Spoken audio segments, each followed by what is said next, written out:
Em um momento eu imaginei que o Rodrigo seja um dos que flertam com qualquer tipo de atitude revolucionária, mesmo porque a gente conversa todos os dias sobre isso. E também não sou eu o dos que saem pela tangente e que defendem de alguma maneira bandidos. Assim como eu acho que muita gente que apoia a decisão do Supremo Tribunal Federal de se rever a prisão em segunda instância não gostaria que isso beneficiasse o Lula, por exemplo. Eu conheço muita gente que é a favor da prisão do Lula, que acha que o Lula cometeu crimes, mas que não concorda com essa prisão antes. Advogados sérios, advogados que não são defensores de bandidos, por exemplo, que são de outras áreas do direito, juízes de outras áreas do direito. Enfim, é um pouco mais nuançado do que isso, o ambiente Não, que a não, gente... Vera, se você me permite uma parte, eu concordo com o que você está falando agora. O Eu não meu estou ponto, eu só acho que te talvez essa seja a contrapondo, divergência. Rodrigo, eu estou É que só eu, tentando trazer uma outra visão.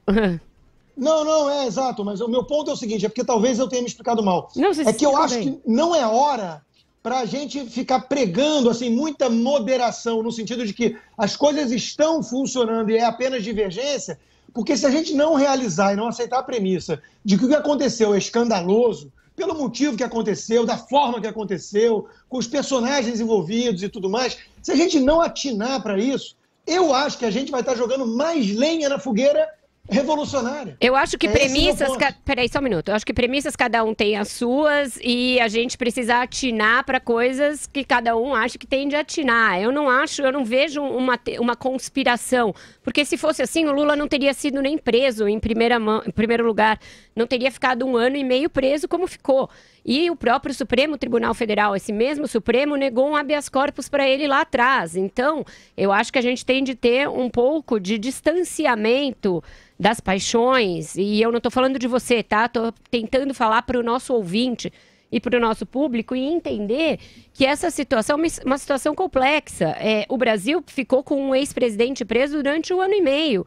E ele fez, nesse período, inúmeras tentativas de sair da prisão e não obteve sucesso. Tem um ex-presidente da Câmara preso, tem um ex-governador do Rio de Janeiro que vai continuar preso porque tem outras medidas cautelares contra ele. Então, a gente não pode criar uma ideia de que as instituições não funcionam porque existe tensão entre elas. Porque senão a gente vai ter de partir do princípio, por exemplo, que no Reino Unido as instituições não funcionam porque eles simplesmente não conseguem concluir o Brexit, porque não são coisas simples. A dinâmica das sociedades hoje em dia é complexa, a dinâmica da democracia é cada vez mais intrincada e imbricada. A dinâmica política não é simples de entender e só dividir em heróis e vilões e direita e esquerda e outras divisões que são simples e parecem simples, mas que não correspondem à realidade. Porque fosse assim, o presidente Jair Bolsonaro não estaria em silêncio. Ele está em silêncio porque ele depende, em grande medida, desse mesmo Supremo que é disfuncional, com o que nós concordamos. Hoje em dia, eu concordo, o Supremo é uma fonte da qual emana insegurança jurídica, mas ele é assim por uma série de circunstâncias e não só porque vai proteger bandido ou só proteger o PT.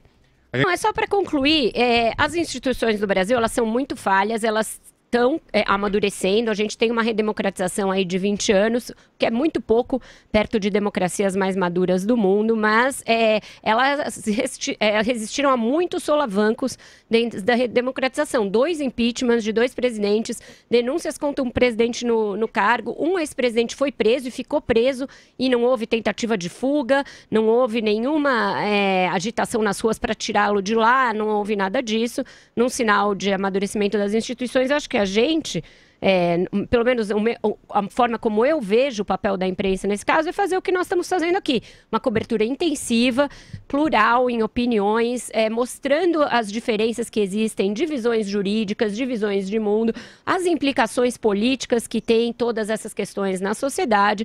Existe uma parte da população que não apoia malfeitos do PT, que não apoia crimes do PT, mas que, de alguma maneira, ainda vota no PT ou na esquerda, sabe-se lá eu por quê. Eu não consigo entender, mas existe isso. E isso é legítimo na sociedade.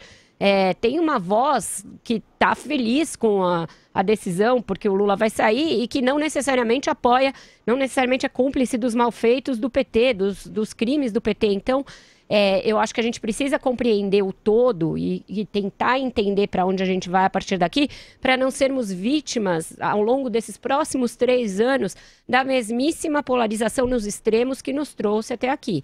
Porque o Bolsonaro pode não falar que está feliz ou que é contra a soltura de presos após condenação em segunda instância, mas para ele é benéfica essa situação. Vai haver essa polarização e isso vai se manter, vai mantê-lo como antípoda do Lula. Eu acho que cabe às forças aí, as forças de centro, tentarem tirar o debate desse fla-flu, levá-lo para as medidas econômicas, levá-lo para as medidas essas como a discussão, por exemplo, sobre a mudança na Constituição para prever a pena pós-condenação em segunda instância, tentar levar para casos concretos que desfulanizem esse debate e nos tirem dessas duas tentações extremas, à esquerda e à direita, que flertam só com populismo, com a figura de um mito personalista, porque isso é passadista e isso não condiz com a realidade.